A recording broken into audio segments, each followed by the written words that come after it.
mwese mbifuje gukomeza kugira impagarike n'ubugingo nshimira abantu bakomeje kudukurikira abakomeje kutwereka ko bari kumwe natwe abakomeje gutanga ibitekerezo abakomeje gukanda subscribe ndetse na like mwese ndabashuje kandi mbifuje kugubwa neza ikaze kuri mwebwe mwese rero mu makuru agezweho muri kano kanya amakuru nk'ibisanzwe yagiye kugaruka kubikomeje kugaragara ndetse na update zihuta zikomeje kubera muri Burasirazuba bwa Repubulika Iharanira Demokarasi ya Kongo. Mu mujyi wa Goma hari kubera igikorwa kiremereye cyane, igikorwa cyateguwe n'umutwe wa 23 wamaze kwigarurira uyu mujyi mu mpera za Mutarama umwaka ushize wa 2025, aho kugeza amagingo aya ngaya bafashe ingingo yo gushyingura bamwe mu baherutse kugwa mu bitero biremereye cyane by'ibiro ry'ingabo za Leta ya Kongo byari birimo indege z'intambara zitagira abapilote zizwi nk'amadrone. Mu minsi ishize nibwo habaye ibitero biremereye cyane mu karere ka Masisi muri Kivu y'Amajyaruguru, ibitero byongeye kubangamira ndetse no kurikoroza ku mbuga nkoranyambaga. Umutwe wa 23 muri iki gihe waje kumvikana amagana bino bitero, ndetse imiryango igiye itandukanye irimo na ONU ndetse n'abaganga batagira umupaka nabo baje kugaragara mu matangazo aremereye cyane bagenda bamagana ibigendanye n'iki gitero kiremereye cyane. Kugeza amagingo aya ngaya rero n'umuhango witabiriwe n'abategetsi bagiye batandukanye ku ruhande rwa M23 bakomeje kugenda bagaragara, harimo nka General Sultani Emmanuel Makenga nk'umugaba mukuru w'igisirikare cya M23, harimo kandi barimo nka Colonel Nanga, harimo kandi Bahitara Bisimwa n'abandi bategetsi bagiye batandukanye barimo nka Guverineri wa Kivu y'Amajyaruguru n'abandi bategetsi bagiye batandukanye baje kugaragara muri uyu muhango nk'uko amakuru tugira bivuga. Uyu muhango kandi by'umwihariko ukomeje kugenda utera benshi impungenge. Hari bamwe rero bakomeje kugenda bibaza impamvu iki gikorwa cyaba kirimo kirabera mu mujyi wa Goma mu gihe nyamara ibitero byabereye mu karere ka Masisi. Hari abasesenguzi bamwe na bamwe bakomeje kugenda bagira icyo babivugaho. Icyakora umutwe wa 23 muri ibi bitero bivugwa yuko waba by'umwihariko waratakarijemwe n'abasirikare bakomeye cyane nk'uko amakuru akomeje kugenda atugeraho abivuga. Hanyuma kandi muri amakuru ndakubwira ko umunyapolitike Diongo asanga rero raporo ya ONU yabigamije gukomeza intambara hano ku butaka bwa Repubulika Iharanira Demokarasi ya Kongo. Hanyuma ndakubwira ko ingabo z'u Rwanda muri Repubulika Centrafrica kwa Perezida Faustin Archange Touadera zambitswe imidari ishimwe na ONU. Ndagaruka no ku yandi makuru akomeje kugenda avugwa ku nkuru itangaje y'umusore nk'uko bikomeje kugaragara wari yemeje guhobera igiti amasaha agera kuri 80 bikaza kurangira by'umwihariko ahasize ubuzima. Ikaze kuri mwebwe mwese mukomeje kudukurikira ndetse n'abakomeje kubana natwe, kanda subscribe niba ari ubwa mbere ugeze hano kugira ngo uwambere mazajya badukurikira, utanga igitekerezo kandi like amakuru n'ibiganiro byacu unabisangize ku nshuti zawe. Hanyuma rero reka nkubwire ngo aho uherereye hose mwifurije kugubwa neza, mwifurize gukomeza kugira ibihe byiza cyane. Birasa naho ibitero biherutse kugaragara mu bice bigenzurwa n'umutwe wa 23 hano muri Kivu y'Amajyaruguru byongeye gukora mu jisho uyu mutwe ndetse biza by'umwihariko no gutera impfu nyinshi ziremereye cyane. Ni ibitero byemezwa ku ruhande rwa Leta ya Kongo rwerugamije by'umwihariko kwibasira ibirindiro by'umutwe wa 23 mu karere ka Masisi. Cyakora ku bw'amahirwe make y'abaturage hari ibisasu bimwe na bimwe byabashije kugenda bibahitana, benshi baza kwakomerekera abandi basiga ubuzima nk'uko biri mu byagaragajwe n'abaganga batagira umupaka muri raporo cyangwa se mu itangazo basohoye. Ihuriro rero rya M23 by'umwihariko kuri uyu wa kane tariki 8 Mutarama 2026 ryateguye umuhango wo gusezera rero mu cyubahiro abaturage biciwe mu gitero cya drone za FARDC mu ntangiriro z'uyu mwaka nk'uko amakuru tugira bivuga. Nkuko bikomeje kugenda bigaragara kandi ni igitero cy'indege zitagira abaderevu cyangwa se abapilote cyagabwe n'ihuriro ry'ingabo zirwana ku ruhande rwa Leta ya Kinshasa hari ku itariki 2 Mutarama 2026 ni mu karere ka Masisi. Iyi mibiri kandi y'inzirakarengane nkuko bikomeje gutangazwa yashyizwe muri stade de l'Unité ngo basezerweho bwa nyuma rero mbere y'ishyingurwa riteganyijwe kuri uyu wa kane ahitwa mu Bambiro muri teritwari ya Masisi nk'uko amakuru akomeje kugenda atugera bivuga. Imiryango y'ababuze ababo kandi abaturage baho ndetse n'abayobozi benshi bagisivile ndetse n'abasirikare bitabiriye uyu muhango ndetse n'abandi bategetsi bo ku ruhande rwa M23 nk'uko amakuru akomeje kugenda atugera bivuga. Ibi ngibi ariko kandi bikomeje gutera impungenge ndetse n'amakenga ku mutekano ukomeje kugenda uzamba nk'uko bikomeje kugenda bigaragara. Umutekano ukomeje kuzamba ku butaka bwa Repubulika Demokarasi ya Kongo ku buryo isaha n'isaha n'ubundi abenshi bakomeza kugenda bashimangira ndetse bakanagaragaza neza yuko ibigendanye n'uyu mwuka mubi ndetse n'ibibazo biremereye cyane bigendanye n'intambara bishobora gukomeza isaha n'isaha. Icyakora uruhande rwa leta ya Kongo rwo rushimangira ndetse rukanagaragaza ko ruzakomeza guhangana n'uyu mutwe kugeza amagingo aya ngaya akomeje kugenzura ibice byinshi cyane bigiye bitandukanye, ibice byiganzemo n'ubundi ibiherereye hano muri Kivu y'Amajyepfo ndetse no muri Kivu y'Amajyaruguru. Uyu mutwe wa 23 kandi ukomeje gukomeza intambara mu buryo budasanzwe, aho kugeza amagingo aya ngaya ibiganiro bya Doha nabyo rero kugeza amagingo aya ngaya bisa n'ibyamaze kugenda bihagarara, aho kugeza ubu ngubu benshi bakomeje kwibaza iherezo ry'ibi biganiro. Turakomeza tubakurikiranire byinshi rero ku bigendanye n'inkuru igendanye n'ishyingurwa ry'aba baturage, ndetse binavuga ko haba hari n'abasirikare bo ku ruhande rwa 23 baguye muri iyi mirwano. Hanyuma perezida w'ishyaka Movement Rumumbiste Progressiste nk'uko bigaragara bwana Frank Diongo yanenze cyane raporo yashyizwe ahagaragara n'umuryango w'abibumbye ONU ku bijyanye n'umutekano ndetse n'ubutabazi muri Repubulika Iharanira Demokarasi ya Kongo.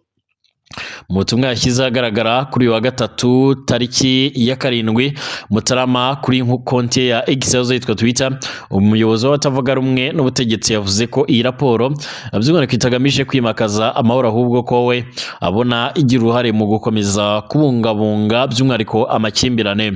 Frank Diongo yanditse ati raporo y'umuryango w'abibumbye kuri Kongo isuzuma ry'ikinyoma cya diplomasi, ibyaha byo mu nzego zo hejuru, abafatanyabikorwa bakingiwe ikibaba, abajenosideri bagizwe abere, abacancuro bagizwe ibisanzwe, ubutegetsi butemewe n'amategeko, ibiganiro bivangirwa. Iyi raporo kandi ntabwo ishaka amahoro, irashaka intambara. Iyi raporo y'impuguke z'umuryango w'abibumbye kandi irashinze ihuriro rya M23 rirwanya ubutegetsi bw'Kinshasa kwigira rero by'umwihariko nk'ubuyobozi bwasimbuye leta ya Kongo mu turere twigaruriwe, by'umwihariko zishyiraho inzego z'ubuyobozi ndetse n'ubutabera ndetse n'umutekano. Iyi raporo kandi inebasira igisirikare cy'u Rwanda kandi yerekana ko abakora ibikorwa by'ubutabazi, imiryango itegamiye kuri leta n'inzego zibanze bamagana iyirukanwa ry'abasivile ndetse nuko rero babuzwa gusubira mu kubutaka bwabo, ibintu ngo bishobora rero gutuma abaturage bagira ibyago byo kwicwa n'inzara. Iyi raporo mu kanya ndaza kuyigarukaho mu buryo bwimbitse cyangwa se mu buryo busobanutse, nyigarukaho mu buryo burambuye, aho kugeza amagingo aya ngaya ikomeje kugaragaza ibintu byinshi bigiye bitandukanye. Hanyuma ngo beze kuri iyi nkuru ivuga yuko kwa gatatu ari ku munsi w'ejo tariki ya 7 Mutarama 2026 abasirikare b'u Rwanda bari mu butumwa bwo kubungabunga amahoro mu mujyi wa Balia muri Repubulika ya Centrafrica kwa Perezida Faustin Archange Touadera bahawe imidari ishimwe na ONU. Ni mu rwego rwo kubashimira ubwitange mu kubungabunga amahoro ndetse n'umutekano muri icyo gihugu cyari kigarijwe n'intambara. Babwire ko kandi Perezida Touadera anaherutse kongera gutorerwa manda.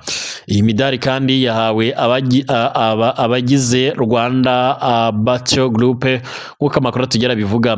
Ibitaro kandi by'ingabo z'u Rwanda byo ku rwego rwa MEDX bose bakorera mu butumwa bwa ONU bwo kugarura amahoro by'umwihariko ku isi muri Repubulika ya Centrafrica. MINUSCA ni bamwe mu bagaragaye muri iki gikorwa.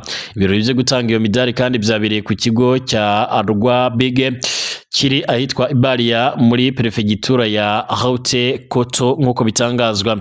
Uyu muhango kandi wari uyobowe n'umugaba mukuru wungirije w'ingabo za MINUSCA Major General Asami, washimiye kandi ingabo z'u Rwanda ku bunyamwuga, imyitwarire myiza ndetse no gusohoza inshingano zabo neza nk'uko bigaragara.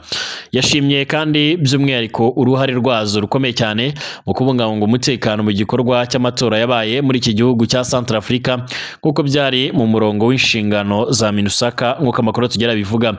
Uyu Major Assami kandi yanashimiye by'umwihariko izi brigade ku bikorwa byo gucunga umutekano mu bice bya Baria Wada ndetse n'ayitwa Sami Rwanda. Anashimira kandi anashimiza izi brigade ku bwitange mu gutanga serivisi z'ubuvuzi z'ingenzi ku bakozi ba HONI ndetse n'abaturage muri rusange. Mu ijambo rye Lieutenant Colonel Willy Ntagara rero umuyobozi w'izi brigade yavuze ko umuhango wo guhabwa imidari ari ishema rero ku mwuga wa gisirikare. Yanongeyeho ko kandi iri shimwe ribatera imbaraga zo gukomeza kwitangira by'umwihariko gusoza inshingano zijyanye n'ubutumwa bwo kubungabunga amahoro. Colonel Dr Simoni Nyagasaza umuyobozi by'umwihariko wa Rwamedi X yagaragaje intambwe rero ikomeye cyane ibyo bitaro rero by'u Rwanda byo ku rwego rwa kabiri byagezeho kuva muri Mutarama umwaka wa 2025. Yavuze ko kandi by'umwihariko batanze serivisi z'ubuvuzi ku bakozi ba MINUSACA ndetse n'abasivile bikagira uruhare mu ishyirwa mu bikorwa rero ry'inshingano za MONUSCO rya MINUSACA. Uyu muhango kandi wanitabiriwe na ambasaderi w'u Rwanda muri Repubulika ya Centrafrica Olivier Kayumba, abayobozi bande b'ingabo zitandukanye zikorera by'umwihariko muri Centrafrica, abayobozi bakuru ba MINUSACA ndetse n'abandi bashyitsi b'icyubahiro nk'uko bikomeje kugenda bigaragara. Ingabo z'u Rwanda kandi zikomeje kugira uruhare rukomeye cyane mu bikorwa bigiye bitandukanye byo kubungabunga ndetse no kugarukana amahoro hirya no hino mu isi nk'uko amakuru tugera bivuga, ndetse kugeza ubu ngubu bakomeje kugira uruhare ruremereye cyane mu bikorwa bigiye bitandukanye. Amakuru yandi akomeje kugenda atugeraho kandi anavuga by'umwihariko ku bigendanye n'ibikomeje kubera mu burasirazuba bwa Repubulika Iharanira Demokarasi ya Kongo ndetse no hirya no hino mu isi. Aya makuru muraza kunyemerera kandi nanone nyakomereze kuri Trump ukomeje gukora ibintu biteye ubwoba cyangwa se ibintu bikomeye cyane. Ubu tuvugana ibiro bya Perezida wa Leta Zunze Ubumwe za Amerika White House byatangaje ko Bwana Trump yashyize umukono rero ku cyemezo cyo kuvana Amerika mu miryango 66 mpuzamahanga igifite ikimariye rero idafite ikimariye icyo gihugu. Muri iyo miryango harimo kandi 31 ya HONI ndetse n'indi 35 itari ya HONI.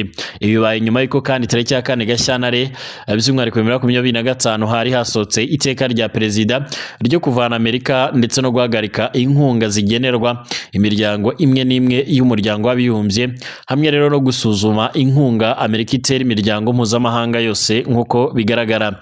Iryo tangazo rivuga ko kandi iryo teka kandi ryari ryategetse umunyamabanga wa leta ushinzwe ububanyi n'amahanga afatanyije n'uhagarariye Leta Zunze za Amerika mu muryango w'abibumbye gukora isuzuma ry'imiryango yose mpuzamahanga ya leta Intergovernmental Organization Amerika ibereye umunyamuryango kandi iha inkunga iyo ari yo yose cyangwa se ubundi bufasha.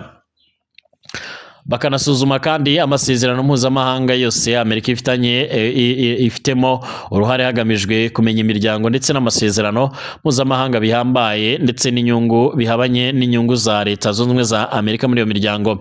Perezida Trump kandi yagize ati, nasuzumye raporo y'umunyamabanga wa leta kandi nyuma yo kuganira n'abagize guverinoma yanjye nafashe umwanzuro ko rero bidahuje n'inyungu za Amerika gukomeza kuba rero umunyamuryango kugira ngo kugira uruhare cyangwa se by'umwihariko kugaragara mu bindi bikorwa bigiye bitandukanye, gutanga ubundi bufasha ku miryango mpuzamahanga 66 irimo iyigenga n'indi ya ONU. Yongeyeho ati, ashingiye kandi ku bubasha nahawe nk'umukuru by'umwihariko ntegetse inzego zose z'ubutegetsi n'ibigo bya leta inzego gufata ingamba zihuse zigamije gushyira mu bikorwa kuvana Amerika muri iriya miryango vuba bishoboka. Ku bijyanye n'inzego z'umuryango w'abibumbye kuvamo rero bisobanuye guhagarika kwitabira ibikorwa byazo cyangwa se guhagarika inkunga by'umwihariko zazihabwaga mu rwego rwemewe rero n'amategeko nk'uko bigaragara. Trump yongeyeho ko kandi isuzuma rye ku bindi byavuye by'umwihariko mu bushakashatsi bwakozwe n'umunyamabanga wa leta rigikomeje nk'uko bigaragara. Muri iyi miryango kandi harimo iyita ku mihindagurikire y'ikirere ndetse no kurengera ibidukikije n'amasezerano shingiro ya ya ONU ku mihindagurikire y'ibihe, ari nayo by'umwihariko ishingirwaho rero hashyirwaho amasezerano mpuzamahanga arimwo IPARIS ndetse n'imihindagurikire y'ikirere. Trump kandi yategetse kandi ko Amerika iva mu nama nyunguranabitekerezo y'abahanga ku birebana n'ikirere ndetse n'izindi nzego zita rero ku bidukikije harimwo IRENA ndetse n'ishyirahamwe mpuzamahanga ryita ku kurengera ibinyabuzima. Uretse inzego zita rero ku kirere, Trump yanategetse ko Amerika iva rero mu zindi gahunda za ONU zimwe izita ku mibereho myiza nk'ikigega cya ONU gishinzwe ubuzima bw'ababyeyi ndetse n'abana, aho rero na mbere hose yari yarahagaritse iyi nkunga. Yavuze kandi ko asezeye muri by'umwihariko mu iyoborwa rya Rebecca nk'uko bigaragara usanzwe ahatanira kuyobora ONU. Ibi byose kandi bije byongera ku gusezera kwa Amerika muri UNESCO, OMS ndetse n'amasezerano ya Paris, uretse ko rero ubutegetsi bwa Joe Biden bwari bwarabihinduye mbere y'uko Trump agaruka ku butegetsi. Ibi byemezo kandi bya Donald Trump bikomeje kugaragara nk'igitero gikomeye rero ku mikoranire mpuzamahanga ishingiye ku mahame ya siyanse ndetse no kurengera ikiremwa muntu.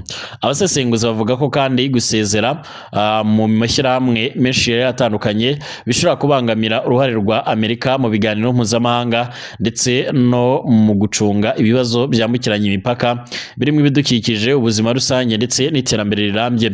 Byitezwe kandi ko ibi byemezo bishobora gutera ingorane ku mishinga itandukanye yaterwaga inkunga na Leta Zunze Ubumwe za Amerika, bikaba kandi byanahungabanya uburyo amakuru ndetse n'ubumenyi mpuzamahanga byagabanyaga ingaruka z'imihindagurikire y'ibihe ndetse no kurwanya ubukene mu isi yose. Mbashimire mwese abakomeje kudukurikira ndetse n'abakomeje kubana natwe, mukomeze kugira ubuzima bwiza.